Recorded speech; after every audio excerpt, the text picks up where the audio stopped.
વિશ્વ પર્યાવરણ દિવસના ઉપલક્ષ્યમાં શહેરની ઓલ ઇન ડેવલપમેન્ટ સંસ્થા દ્વારા greenathon walk for green clean and healthy વડોદરાનું આયોજન થયું હતું।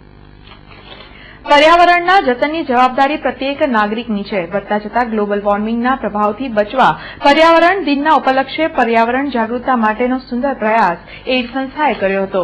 એઇડ સંસ્થાના અમીરાવતના માર્ગદર્શન હેઠળ આજરોજ ડેરી લેન ખાતેથી ગ્રીનેથોન નીકળી હતી, જેમાં ફૂલછોડ સાથે વિવિધ વેશભૂષા સાથે ગ્રીનેથોનમાં આકર્ષણ જગાવ્યું હતું।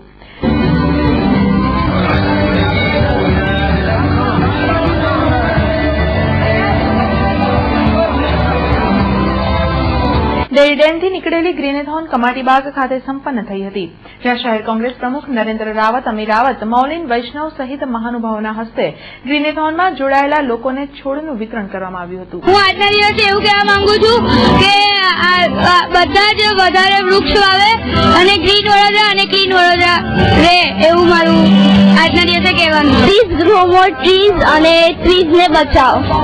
ટ્રીઝને કાપવાનો તો બી હું કાપી દઉં તો મને પોલીસે અરેસ્ટ કેમ કે મેં એને અરેસ્ટ કર્યો કેમ કે એને ટ્રીઝ કાપ્યા। Thank you. વડોદરા જે છે સિટી એ એકદમ જ સારું, સુંદર, સ્વચ્છ અને ગ્રીન રહે એ માટેનો મેસેજ આપવા માંગીએ છીએ। અને ફૂલનું આપણે ખૂબ જ ધ્યાન રાખવું જોઈએ।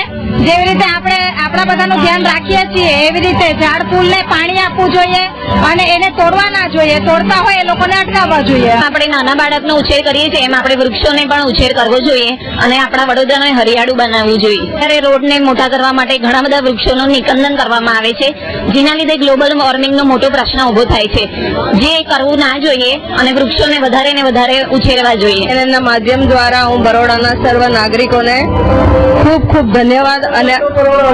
ધન્યવાદ અને અભિનંદન પાઠવું છું। આટલી મોટી સંખ્યામાં બરોડાને ગ્રીન, ક્લીન અને હેલ્ધી બનાવવા માટે આપણે જે આજે એક સાથે ચાલીને નેમ લીધી છે, એમાં આપણે સંકલ્પ કરીએ કે આપણા ઘરેથી પ્રયત્નો ચાલુ કરીએ। ઘરે આપણે પાવર કન્ઝમ્પશન કરીએ, રૂમની બહાર નીકળતી વખતે આપણા ઇલેક્ટ્રિક ગેજેટ સ્વિચ ઓફ કરીએ।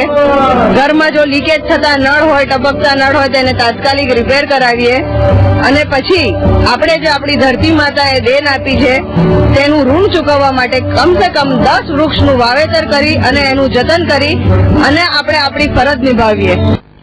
જ્યારે રેસકોર્સ વાસ્તવિક ભવન ખાતે departmental environmental study and MS યુનિવર્સિટીના સંયુક્ત ઉપક્રમે વર્લ્ડ એન્વાયરમેન્ટલ ડે નિમિત્તે સેમિનાર યોજાયો હતો, જેમાં vice chancellor Yogesh Singh, professor VS Patel સહિત મહાનુભાવો ઉપસ્થિત રહ્યા હતા।